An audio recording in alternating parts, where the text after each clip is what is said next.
God is good. All the time. And all the time. God is good. Amen, my friends, and amen. A few announcements this morning. If you're a guest today, we'd love for you to fill out one of our visitor cards. They're in the pews, as well as prayer cards in the pews. Visitor cards. That way, not only can we let you know what we're doing here at Mercy and Methodist Church, but also why we do what we do. We also have prayer cards in the pews as well, whether it's public or private. Public means that we place it in the programs or our bulletins, and we can pray for each other. Private means that instead, they go to my desk, and I'm the only person who really sees them. So drop those cards off in the offering plate at that time in the service. Also, there are free devotionals for Lent. They're in the back of the narthex there as well, or they were. They all gone. All right. Ignore that statement. All right. You already stole all 75 devotionals that we put out front. Was that Dale? Now you hit a couple? We're done. We'll figure it. If you can find one, great. You may have to pay Dale a few extra bucks. I don't know what he's doing with that extra cash, but we'll move on. There is no youth group tonight. There will not be youth group next Sunday night as well. We'll pick up the following week. In other words, that first Sunday in April, we'll have youth group again. Those of us who went paintballing on Friday survived somewhat. That's all I will say, except I still have quite a few injuries and I'm recovering slowly. Marvelous Mondays tomorrow night, 5:15 to 7 o'clock. Make sure the kids are here at that point. Dinner served at 5:15. It is a blast. And if you're interested in Easter flowers, you can find those pink forms in your programs this morning, as well as sign up outside of the church administrator's office downstairs if you like to order flowers. Chance Candies, the orders we are taking them. You may be able to find those pamphlets in the pews. If you'd like to order those for Easter, please do so. Details, of course, are in your programs or on the screen behind me. And there is craft group tomorrow night as well at 6:30. Got that right, Karen? All right, craft tomorrow night at 6:30. Hey, Bob Means, you've got an announcement for us, right? Yes, I do. Okay. Ladies and gentlemen, the lovely Bob Means. I'm going to go run and hide now.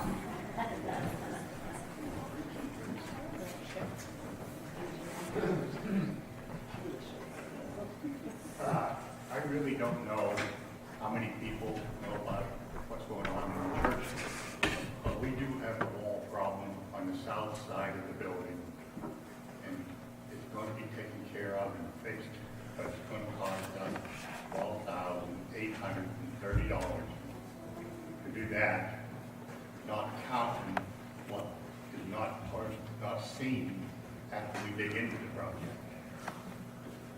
Like, maybe a new ceilings put up.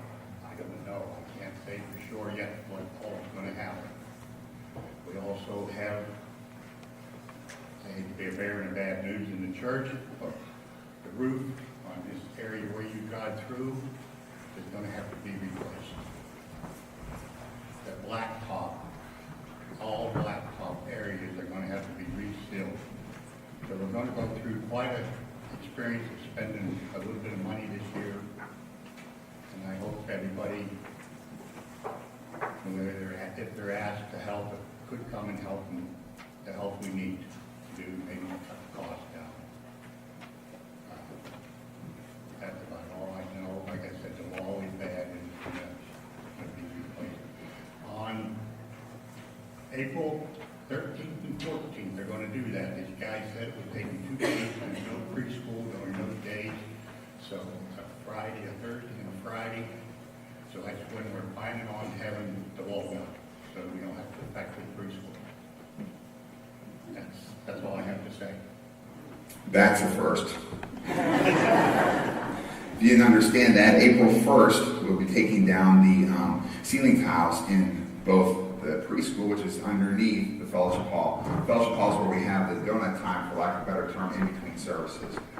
We'll be taking the ceiling tile down then, April 1st. Bob? And we did have the ceiling tile tested to make sure there was no asbestos in it, and it is clear.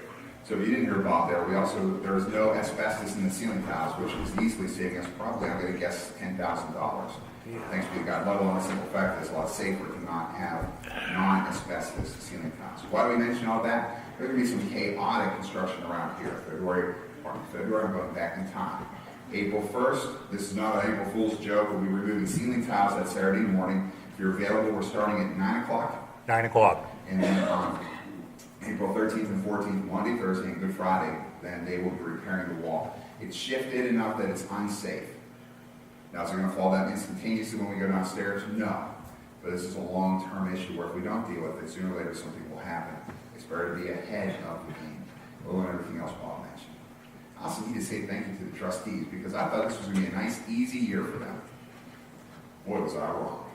So instead, there's a lot for us to be about as we care for this building. So Bob and the rest of the trustees, thank you. Friends, Carrie's not here to get on me. Why don't we greet one another with the love of Christ?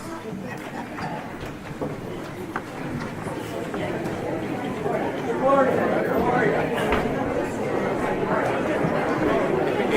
Hey, good morning. You did a good job. Good morning. I'm not a speaker. I understood it. Good morning, neighbor. Good morning. Good morning.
So my friends, let's continue to prepare our hearts for worship, with our call to worship. If you would you please stand?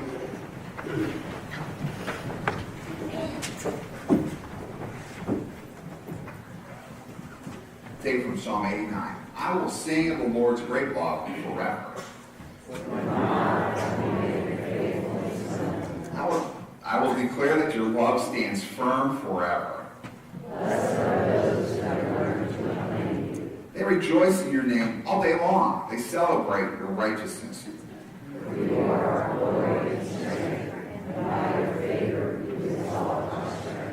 Amen. And so, my friends, let's sing together.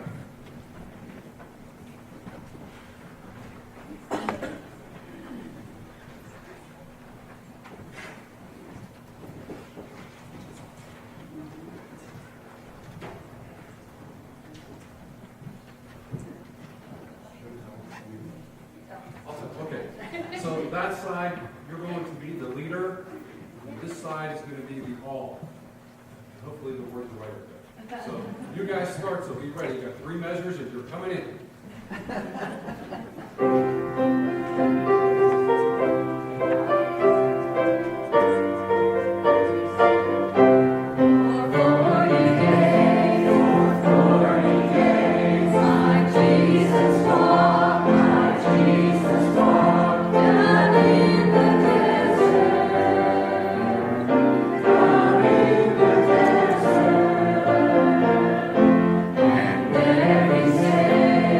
There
And I turned yours up.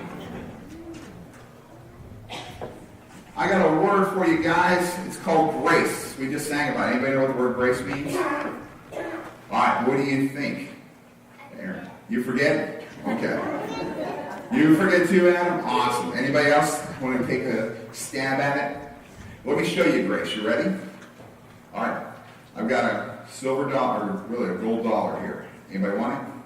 Well, come on. There you go. It's yours. Sure. That's proof right there. So I can't see it. All right, there we go. Cool beans. Did I give him a dollar? Wow. Now, what did Jonathan do to earn that dollar? Did you shovel sidewalks for me this morning? Did you clean any bathrooms? No. You didn't do any of that? No. What am I doing? You've given you a dollar for nothing. Being nice. I'm being nice. Yeah. I know. You're shocked. In reality, that's grace. Receiving something you did nothing really to earn. Here's what Jonathan did. He walked me, right? That's it. He said, I'll take it. That's all he did to receive it. Here's show you something else about grace. You ready? Here we go. I have here some lifesavers. I've got a bag for each of you. We've got the blue bag, the blue tote with some. Got the green tote with some. Go ahead and grab one bag from either one, whether you like blue or green more. Just don't open them until we're ready to open them, okay? Everybody go back and grab a seat. We're not done yet. I know, I'm doing things out of order. As soon as you get a bag, go ahead and grab a seat. Oh, hold on, Adam. Hold on, Adam. We're going to stay up here, buddy. Okay, walk back on up. You don't want any? All right. Lane, did you want any? Green or blue? What do you like more, bud? Okay. Fantastic. Hey, Addie, how many lifesavers do you have in your bag? 6. Connor, how many do you have in your bag? 3? Is that fair? No. Fair. Adam, how many you got in here? You got 6 as well. Emily, how about you? 3 or 6? 6? Landon's got 3. Rachel, what do you have? 3 or 6? 6. Jonathan, you've got 6. Do I see that right? Or 3? You only have 3? So wait a second. What's up with that? Some of you only get 6 and some of you only get 3. Yeah, Jonathan. No, no. Every single one in this one. Blue one had only 3. Green one had 6. I know! Oh, picked the wrong one. How fair is that? By the way, I got a question for you. Who here did any work to receive the lifesavers today? All right, anybody shovel snow for me? Anybody sweep the house? Anybody wash my car? No. Wash the windows? Nothing? Anybody say, hey, Pastor Brian, I'll preach for you this morning? Adam's going to preach for us. I'm done. Johnson. That should be good. You'll preach? It'll be All fast. right, we'll work on that. It'd be over. We will. Since I'm ready to roll this morning. I'll take you up. But, did anybody here do any work for that? So guess what? All of those lifesavers are a gift, right? Now, I may not feel all that fair, and for the adults, you're going to hear more about this later from Matthew 20. But the way God shows us His grace is whether or not you say yes to Jesus when you're Adam's age there, and Landon's age, or you wait till you're an old fogey like me. God still shows grace. Notice He gives us this whole gift. It's called life because of Jesus through the cross. In Ephesians chapter 2, it puts it this way. For it's by grace you've been saved through faith. It's not of yourselves, it's the gift of God, not by works, so that no one can boast. Grace, getting something you don't deserve, you didn't work for. It's just a gift. For you and for me, it's Jesus on the cross. He paid the price for you and me. The price I can't pay for how often I have failed and how often I fail. He still shows me grace because He said Jesus is enough. You can't mess up enough that Jesus doesn't count. Now the cool thing is this. It's offered to us freely. There's one thing you got to do. How did Jonathan get that dollar from me? Just about nothing. But you did one thing, Jonathan, right? You walked up. You accepted the gift. Use fancy words. Everybody here who has lifesavers, how'd you get your lifesavers? How, Connor? You walked up. You had to do something. But it's pretty small. What's more impressive, a dollar bill or walking 5 steps? Yeah, I know. Mucho dinero. Or lifesavers. What's more impressive? Walking up and getting a couple lifesavers or for somebody to give them to you? That's why I asked, because nobody brought me lifesavers today. Although somebody wonderfully brought me a Snickers bar in my office. Delicious. Either way. It's called a gift. Grace means God's gift for you and for me. Let's pray. Father, help us to grasp grace since as adults are still figuring it out. I'm hoping, Father, you make it clear for us youngsters as well. Thank you for your love towards us, that we can call it grace. It's in Jesus' name we pray. Amen and amen. All right, for those of you who only have 3 lifesavers, guess what? I've got 3 more for you. Landon, you want 3 more? Here you go, bud. Bigger time. Oh. Anybody else only have 3? There you go, Adam. Make sure you get your total of 6. You want any? Okay, go ahead. Sorry. Okay.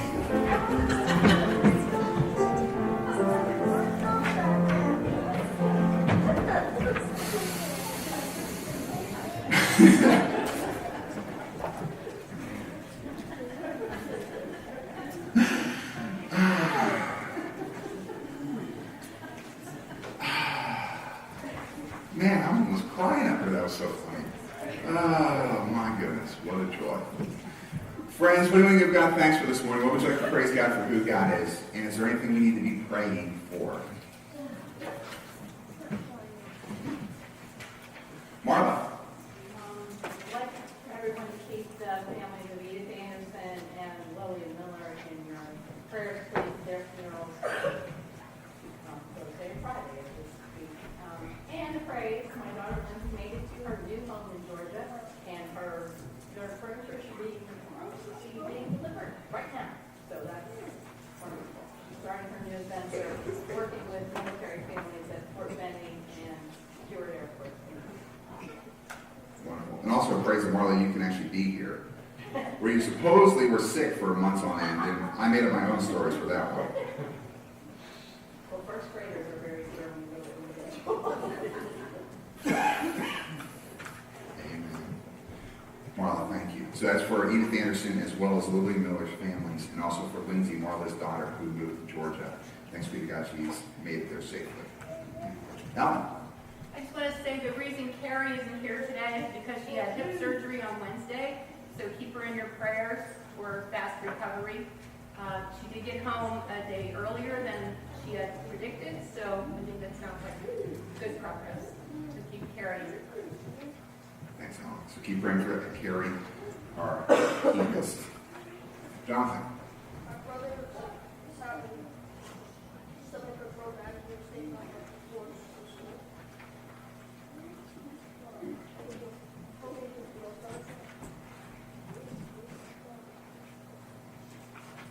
Can I put it this way, John? Your brother was sick with some stomach issues, out of school for 4 days? Okay. What's your brother's name, Jonathan? Okay, Joey. Got it. Thanks, Jonathan. Linda. I asked for prayers last week for Michelle Blair, who she and her baby were having surgery this week. The surgery turned out okay. The baby is doing well, still inside mom. And they will have to stay in Cincinnati for probably 3 months until the baby's born now. They're going to take a girl away. But she's going to be out there. But they're both doing really well. It's considerate. Wow. Okay. So that's praise for Michelle Bryant with prenatal surgery that she had. Michelle Blair. Blair, where did I get Brian? I know what I'm doing. Don't mind me. Everybody else does, which it makes sense to me. Michelle Blair. Praise God Thank for you. that. Praise God for healing. Amen. I saw someone else's hand or hands. Abigail. My cousin Louis was due for pacemaker this week, and with the doctor's approval, he and Cheryl are flying to Oregon this week to start.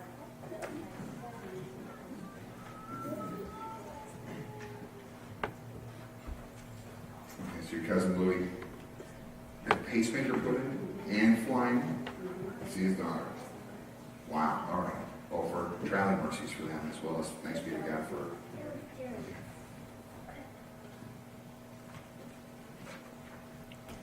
right.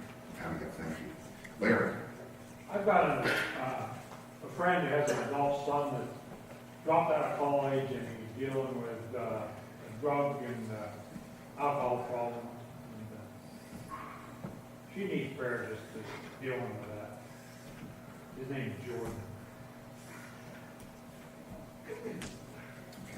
So we pray for Jordan, who Larry mentions. Friend, son, who has a drug and alcohol problem. Did I forget again? Yeah, I did, didn't I, Mitch? Well, Go ahead. I haven't heard of you. Okay. My daughter, Cindy's friend, Blair Kosnowski, was diagnosed with thyroid cancer this week. And on Friday, she's having a thyroid. So. Says for Blair, thyroidectomy Friday. Okay, and also, Mitch mentioned this morning, I've forgotten 2 or 3 times, so somebody drove a Chrysler Stow and Go here today. I'm guessing somebody did because you left the back door open to your Chrysler Stow and Go. We closed it. You closed it? Okay, so I didn't make the announcement anymore, Carol? I think I need to say thank you. Oh, you did get it closed? Oh, okay, Carol, I thought it was your vehicle. Oh, you just tried to seal it. Okay, we'll talk about that later. Actually, it's 20. It's not so good. So that was yours, Glenda? Okay. All right. Thankfully, we didn't point that out in front of everybody. Since I'm up front here, I make a fool of myself all the time. It's okay. It's not very foolish at all. Then, Carol, thank you. Mitch, thank you. And please forgive me for my forgetfulness. Cindy. Yes, I wonder if you keep my daughter-in-law Summer in your prayers. She has to get out to McGee's this week for some specialized training she's expecting in May. And so she has to go to McGee and children because there's a situation with the baby's kidney. Okay. So your daughter-in-law Summer came down for special training specifically with her pregnancy, okay, with kidney issues. Okay. All right. Thanks, Cindy. Friends, is there anything else? Edna. I want to thank the Lord for my safe trip to California. I was scared to death of the airplane, but I made it back. I had a nice visit with my niece. Beautiful. Thanks for bringing this weather back with you. Oh, it's 80 degrees down there. Thanks for rubbing that in. Friends, is there anything else? Because if not, why don't we go to the Lord again in prayer?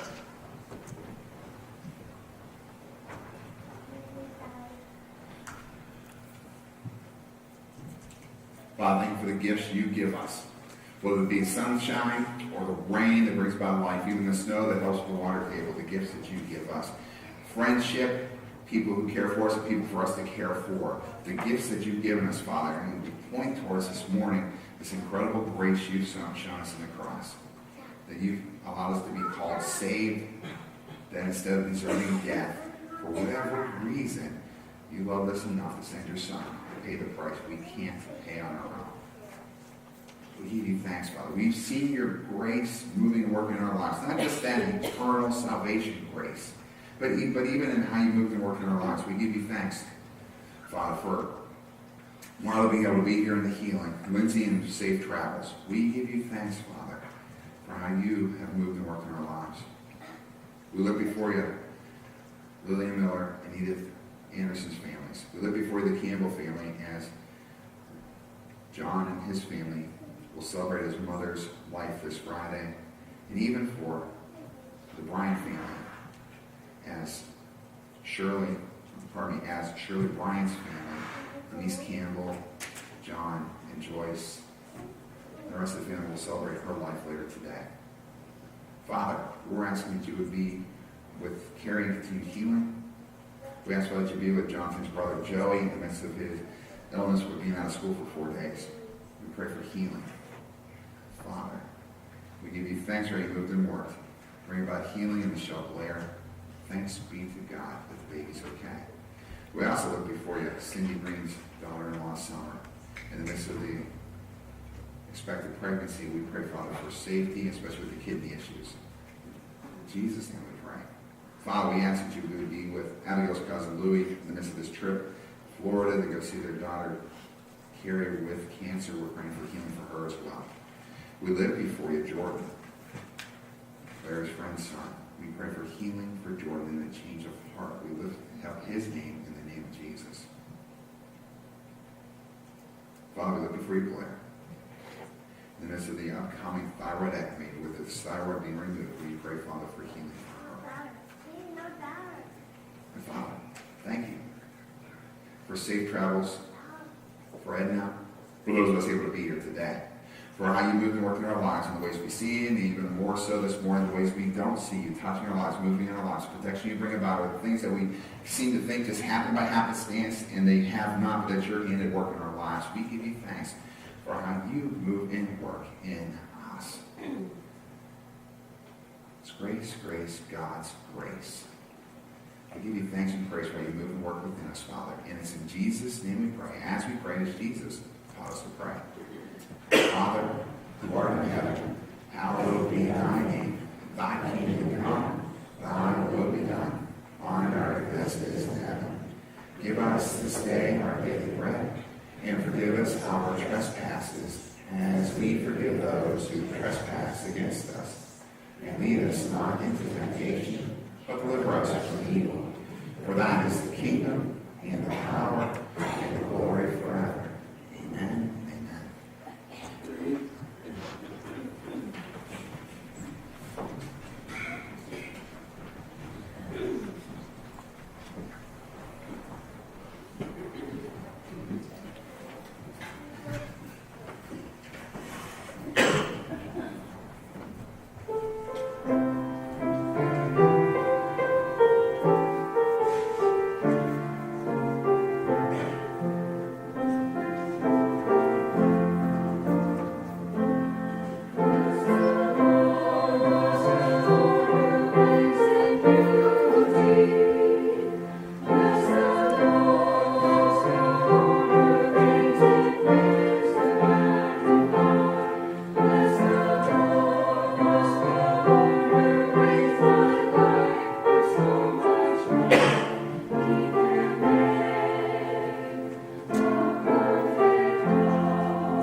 Friends, would you pray with me? Lord, open our hearts and minds by the power of your Holy Spirit, that as the Scriptures are read and your word proclaimed, we may hear with joy what you say to us today. Amen. Mark Karen. Our first reading this morning is taken from Ephesians 2, verses 8 through 10. For it is by grace you have been saved through faith, and this is not from yourselves, it is the gift of God, not by works, so that no one can boast.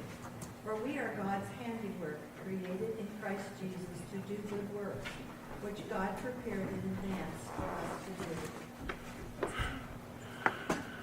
The second reading is from Matthew, chapter 20, verses 1 through 16.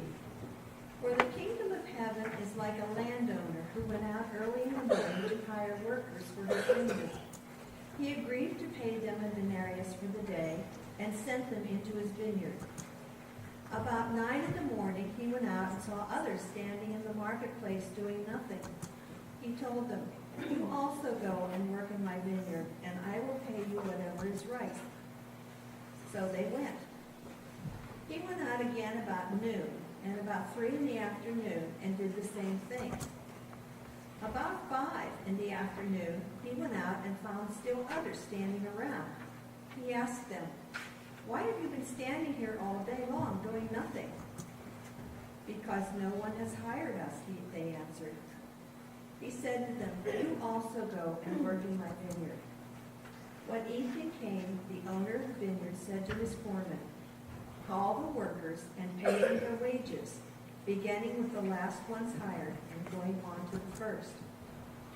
The workers who were hired about 5 in the afternoon came and each received a denarius. So when those came who were hired first, they expected to receive more. But each one of them also received a denarius. When they received it, they began to grumble against the landowner. Those who were hired last worked only 1 hour, they said. "You have made them equal to us who have borne the burden of the work in the heat of the day." But he answered one of them, "I am not being unfair to you, friend. Didn't you agree to work for a denarius? Take your pay and go. I want to give the one who was hired last the same as I gave you. Don't I have the right to do what I want with my own money? Or are you envious because I am generous? So the last will be first, and the first will be last." Friends, it's the word of God for the people of God. Praise be to God. Amen. Amen. Karen, thank you. It's all about grace. Free grace, but yet it's grace at the cost. The cost of the cross of Christ. It's also the cost for us to say yes. Or in our children's message, somebody's got to take a little bit of a step and accept the gift. But yet it's still free. It is a free gift. Grace. It's all about grace. It's all about grace. Or Bob, if we have our first slide, here's what the word grace in Greek looks like. Caritas there. Of course, everybody can spell caritas. Or it's charos. If you know a girl whose name is Kara, that's what her name really means. Grace. Of course, if you know a girl, it's probably named Grace as well. So you could also say, hey, Grace, your name really means caritas, which I don't think anybody would really wonder about or think that's really cool. And they may wonder what you're calling me a carrot. But we'll move on. Here we go. Grace. According to Donald K. McKim in the Westminster Dictionary of Theological Terms, although the dictionary is misspelled there, but that's okay. It's unmerited favor. God's grace is extended to sinful humanity, providing salvation and forgiveness through Jesus Christ that is not deserved, and withholding the judgment that is deserved. Grace. Unmerited favor. And yet, when we, about a year and a half ago, when we were leading the growth groups through the blueprint of discipleship, one of our nights we were to define what grace was. And every single person in that room had a tough time answering grace. Me, I had to throw it out there because I had to memorize this for seminary. What is grace? Unmerited favor. What in the world does that mean? Well, we showed that in the children's message this morning. Jonathan was great. He came forward and received that $1 bill. And as you know, he washed my car yesterday. And everybody who received the lifesaver was cleaning the hallways today with brooms. No. Grace means you receive something you didn't deserve. It's a gift. It is a gift. Matter of fact, how's it go? I mean, we're saved by grace. Our salvation's a gift. It's not a paycheck. My goodness, you would think that I'd give this up after 2.5 years. But Ephesians chapter 2 is the passage we started with on that first Sunday when I was here. I think it was July 3rd, 2014, because some things don't change. And yet, 2.5 years later, we may have trouble defining grace. Grace means unmerited favor. Can you say that with me? No, don't say that with me. You know what I mean? But instead say unmerited favor. Ready? Grace is unmerited favor. You and I don't deserve it. How's that look in real life? Well, Bob, we've got a video there if you're ready for us to go. I think we're in that place.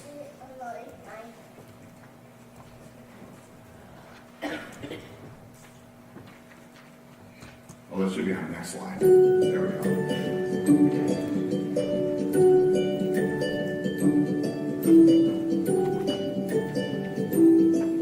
I used to feel like I owed God something, that I could do something to pay what I owed him. But this is a picture of a paid bill by Jesus. And that's what grace means to me in my life, that there's nothing that I can do to pay that bill, but that Jesus already paid it by his death on the cross. For me, grace is, it's like rain. It washes away everything that was there before. It makes me feel like there's a chance that I have a new beginning. Grace for me is like this picture. My life was broken, and I didn't know where to go. I was trying to do things on my own. trying to fix things. And then when I accepted that gift of grace, it was like the pieces of my life and my heart got put together. And I discovered who I was, and I discovered that I am loved. To me, it's a happy family, and that's my picture of grace, because God took my family when it was completely broken, and I thought it couldn't be fixed. And He restored my marriage and my family, and with Him as the foundation of it all, so now it's strong. Grace has made me a people person. I've spent years as essentially a loner, even in a crowd. I was essentially by myself. But grace has given me an opportunity to be a part of a community. The whole grace thing is amazing because you don't have to earn it, because it's just love.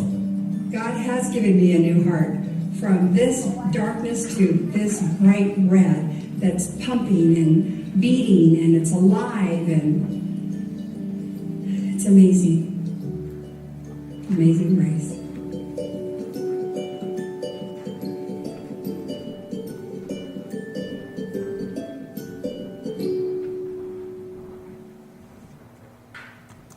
On New Year's Day in 1929, Roy Riegels played for Georgia Tech. Actually, he played for UCLA versus Georgia Tech in the Rose Bowl. Roy Riegels that day at one point grabbed the ball, recovering a fumble, and started to run with that ball towards the end zone. The problem was he started running towards the wrong end zone. For those of you who are not football fans, what would happen? Roy Riegels would run into his team's end zone when they were trying to protect, and instead would give a safety 2 points to the other team. His own teammate had to tackle him just inches from the end zone. Suddenly, his team is pinned back into their own end zone. There's very little room to make any movement. Roy Riegels totally botched that day, running halfway across the field going the wrong way. His team couldn't get the ball out of their own end zone. They barely moved it at all. They had to punt the ball. The punt was blocked. Next thing you know, the other team scored a touchdown after that. Or, pardon me, on the blocked punt attempt. The punt was blocked, and he scored a safety. His team was deflated. At halftime, Roy Riegels and the rest of his team walked into the locker room, heads hanging low, shoulders hunched, down more than they could have ever guessed at halftime. The rest of the team was quiet and sullen in the locker room. Normally their coach, whose name was Coach Nibs Price. Don't know why anybody doesn't name their own kids Nibs anymore, but Nibs Price normally had a lot of words for his team at halftime, especially if they were losing. Not this day. It was almost silent in the locker room. Every other player was hunched over, frustrated, except for Roy Riegels. Roy was in the corner. You could see his body convulsing with tears, towel over his head, hiding. Timekeeper came in and warned the teams at halftime. Gentlemen, you have 3 minutes till it's time to play. And that's when Nibs finally spoke up. Coach Price looked around the room and said, "Seeing guys that started the first half, start the second half," which also meant Roy Riegels. Everybody else stood up, was ready to go play. And they knew they had a lot of work to do to catch up. And yet there was Riegels still sitting in the corner, towel over his head, body convulsing. Nibs walked over to him and said, "Roy, that means you too. I need you to start the second half." And that's when Roy looked up at his coach, tears streaming down his face. "Coach, I failed you. I failed the team. I'm worthless." "No, you're not," Nibs said. "Coach," he said, "I can't do it to save my life. I've ruined you. I've ruined the University of California. I've ruined myself. I couldn't face that crowd in the stadium to save my life." And Coach Nibs Price put his hand on Riegels' shoulder and said, "Roy, get up and go back on. The game is only half over." Most coaches would have just benched Roy. Said, "This guy's useless. His head's out of the game." Or, "He failed me once. I'm not going to trust him again."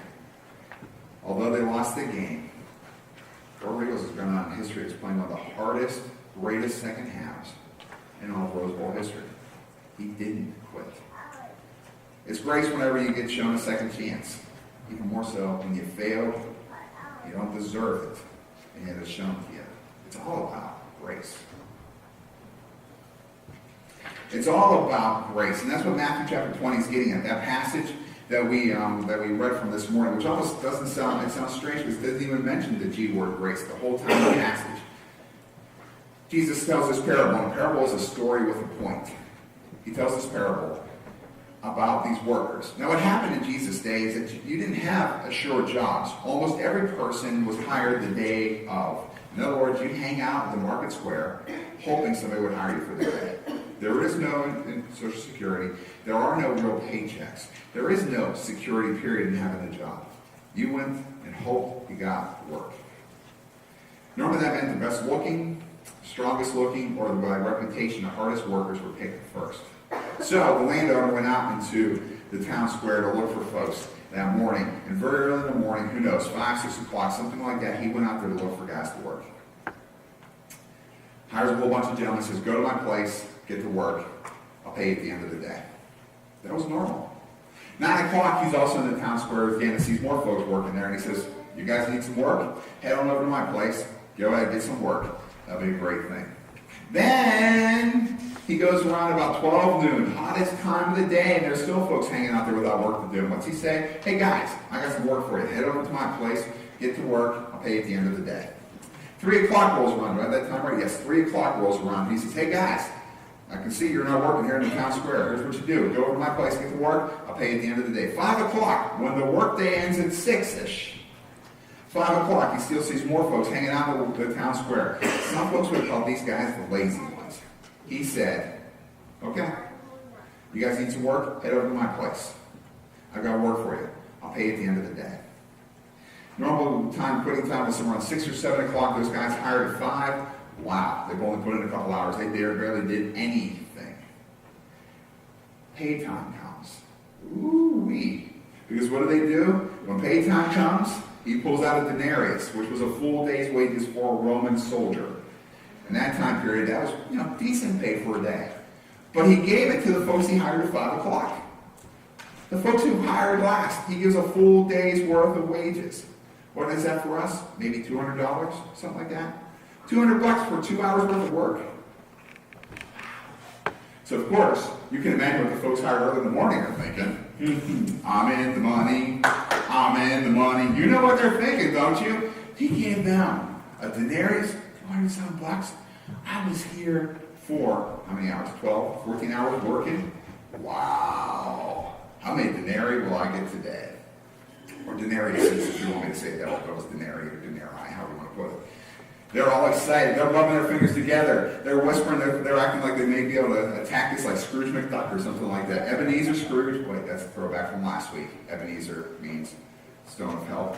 Yeah, okay, there you go. Anyhow, they're over there excited, ecstatic because they're going to get the big old payday. Every other person, those who were hired at 5, those who were hired at 3, those who were hired at 12 noon, those who were hired at 9 o'clock in the morning, and those who were hired at daybreak, every single one of them received a denarius. The dudes who showed up that early in the morning are irate. Wait a second. Are you kidding me? What you talking about? What are you talking about? Listen, we worked so many more hours than those guys. How come we only get the same pay? What's up with this? This is unfair. This is unjust. And the landowner looks at them and says, this is still a fair day's wages, right? A denarius. It's still a fair day's wages. Did I tell you I paid well? Isn't this good pay? Between us, my guess would be is that the Roman soldiers received a denarius for a day's wage. If you were Jewish, a denarius was being generous for a day's worth of work, let alone for only a couple hours. He was being generous with how he paid them for guys who may not have had any work that day. And yet, they grumbled and complained. What's up with this? They received the same salary. They received the same pay. Because it's all the same. This shows God's grace. But let's point this out. 1, it shows God's grace because they received the same thing. 2, it shows God's grace because the folks who showed up last received the same gift as those who have been working at it for years. I thought with a few folks I'm getting ready for today, they don't like this passage. It's a little frustrating. For some of you, you've been Christians for decades, eons. It feels like your whole entire life. Then you could be, somebody can roll in here like a thief on the cross and receive the same gift. It doesn't seem fair. Can I tell you something? You okay with this? Grace ain't fair. It's not. I don't even use worship grammar if you like, but grace is not fair. Not at all. What's up, Jonathan? But go ahead. What is it, Jonathan? No, I know life isn't fair. Yeah. Preach it. But grace isn't fair either. Because these guys who are the workers are assuming we deserve more. Between us, do they even really deserve a denarius? Do they even deserve to be hired that day? They're hanging out at the square. Do they really deserve to be hired? It's even a gift for them to be hired. But you and I, for some of us, we get to thinking that, well, I've been a Christian for so long, I've done so much. Why in the world do these folks, these newcomers, these folks with weird earrings, or these folks who just roll in, or the drug sellers, or the guys who committed murder, that's not fair. They get to go to heaven too. Or the thief on the cross that Jesus said, today I will see you in my kingdom. It's not fair. Between us, thanks be to God. Because the way I described it, right there tells you that somehow all the good stuff you do is enough. Is it really? Replay that image or replay the video of your life. When you pop in the DVR or the Blu-ray of your life, aren't there things there that you're ashamed of? Aren't there things there that you wish you could erase? I don't deserve God's grace. We talked about a few weeks ago about this whole thing with justification, where the judge says not guilty. That sign it no longer holds against our record. That's God's grace at play. Unmerited favor. You don't deserve it, I still give it to you. It's a gift. These workers, and Jesus talked about Matthew chapter 20, that's how God's kingdom of heaven works. This whole model of the kingdom of heaven, or as Luke and Mark's Gospels would call it, the kingdom of God. This whole thing about how God works here on earth, as well as in heaven itself, where it's offered freely. We're saved by grace. How's it going in Ephesians chapter 2? We're saved by grace. Salvation, it's a... Yeah. Oh wait, that's not Ephesians 2. That's just Brian's thing, isn't it? I'm just making up Bible verses. We're saved by grace, though. Salvation, it's a... Gift. It's not a... Right. Because in Ephesians chapter 2, for it's by grace you have been saved. And this is not of yourselves. Oh wait, I'm sorry. It's not about how much you've done or how long you've done. It's not of yourselves. It's a gift of who? It's a gift of God. Not by works, so no one can boast. It's not about what you and I do. It's about what Jesus did. It's all about grace. Free grace for the great cost. And yet it is still all about grace. So it's all about grace. Now what's grace? What was that? It's unmerited? Oh, okay, I guess you're going to have to review this. Maybe I should just start over. You ready? Because that joke just never gets old. Grace, it is unmerited favor. Here's your dollar. Unmerited favor. Nobody even comes up here thinking I give one away. I can't even get them back on the stand. Unmerited favor. Receiving something you don't deserve. Because Jesus did all the work. But there is a side note here. For the children's message, Jonathan had to step forward to receive the dollar, correct? Every lifesaver the kids received, they had to step forward to receive it. I didn't do everything for them. They had to accept the gift. That's the terrifying part. You can tell people till you're blue in the face about Jesus, and some of them will never accept. Or at least that's what it looks like. You and I, we have a role to play and accept that grace. Dietrich Bonhoeffer, who was a German Lutheran priest in Germany during World War II. And the Nazis hated priests like Luther because they didn't fall in line. They didn't preach what they were supposed to preach. Luther ended up being thrown into a concentration camp and dying for his faith because he would not renege on his faith and would not preach the way the Nazis said he should preach. He, at one point, Luther, that is, was even working with other folks to help assassinate Hitler, thinking they'd save more people's lives. In his book, The Cost of Discipleship, Luther describes what we may call cheap grace. That being where you say yes to Jesus Christ and it never affects your life. In our children's message, every student had to step forward to receive their lifesaver or the dollar bill. They actually had to make a move. If you don't do anything with what you call your faith, Book of James would suggest that your faith then is dead. It's useless. It's not working. I find it fascinating with Matthew chapter 20, where these folks who were hired, what did they have to do for the rest of the day? They had to work. I mean, Jesus could have done anything with this parable, but they actually had to work in the vineyard that day. It wasn't sitting around sipping drinks down by the pool. It wasn't pretending like you were sick like Marla. No, I'm just joking, Marla. I don't want to joke about that at all, because I started kidding around with that. I do not go up, no, I'm going to get a cold and get it big time. So I'm going to just shut up right there. It wasn't sitting by the pool. It wasn't eating bonbons all day. It wasn't going to Dairy Queen every 15 minutes to go get as much ice cream as you wanted, or whatever you would love to do. Go hang out at the Golden Corral and eat until your belt no longer goes around your waist, let alone making fit. Not at all. They had to work. They had a job to do. Ephesians chapter 2, verse 10, which is a verse that's often skipped when we talk about this, puts it this way. We're God's workmanship, created in Christ Jesus to do good works, which God prepared in advance for us to do. You and I were saved by grace. Thanks be to God. You and I can't earn our way there. But we've got a job to do. God's got stuff for us to do.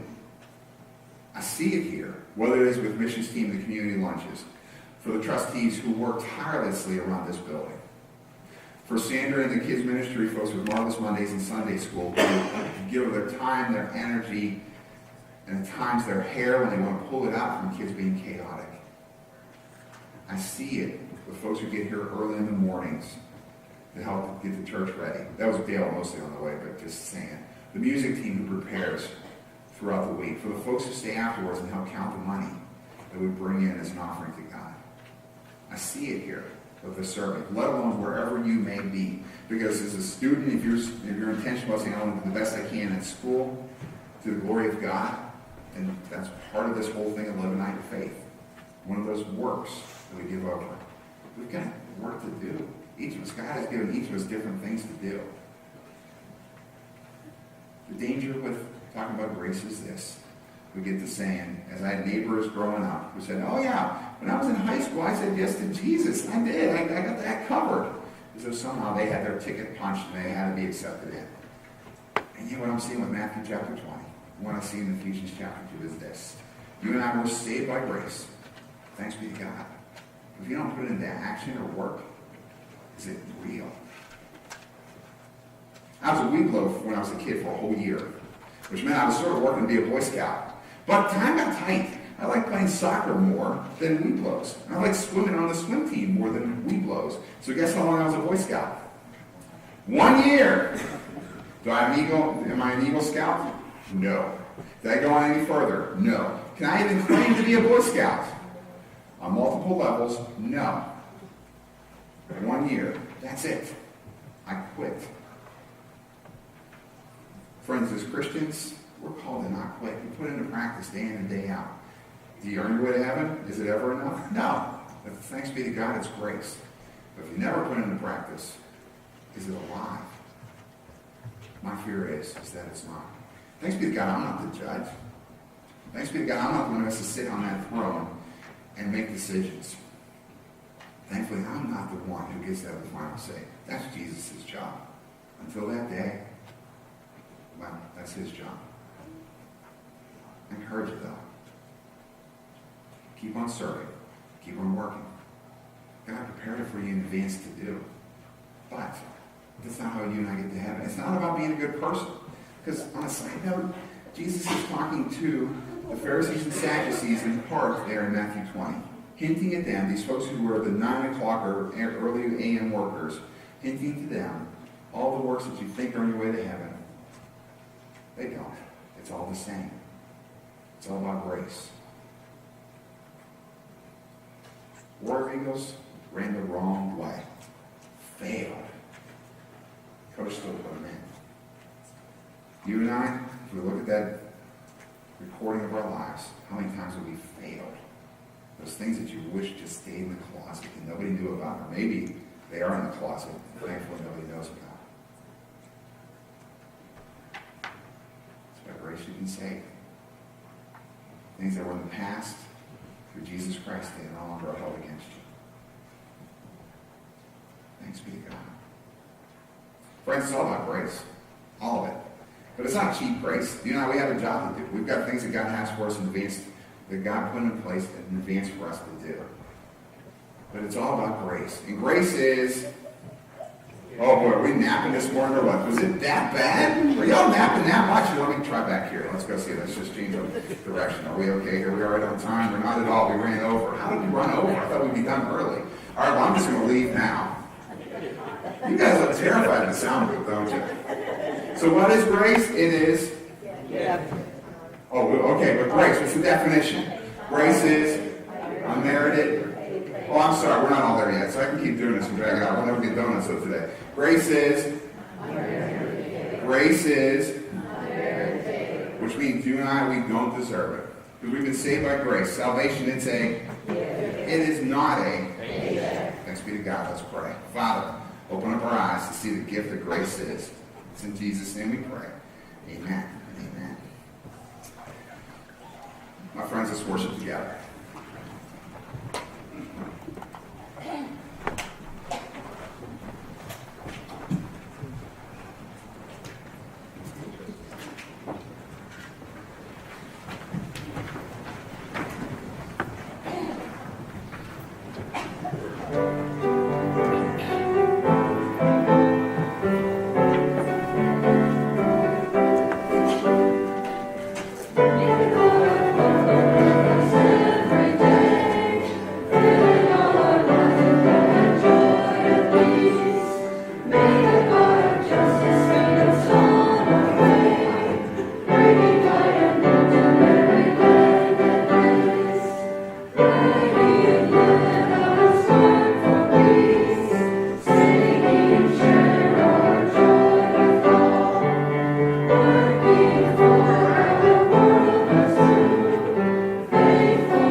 So would you pray with me? And I encourage you to repeat after me. Lord God, loving Father. Lord God, loving Father. Thank you for your grace. Thank you for your grace. Thank you that you love me. Thank you that you love me. Empower me to serve you. Empower me to serve you. Thank you that it's all about grace. Thank you that it's all about grace. In Jesus' name I pray. In Jesus' name I pray. Unmerited favor, my friends, may you know it. May the incredible grace of God be poured upon you. And as you leave here today, may the Lord bless you and keep you. May the Lord make his face shine upon you and be gracious to you. May the Lord turn his face towards you and filled with grace, may he give you peace. Amen. Amen.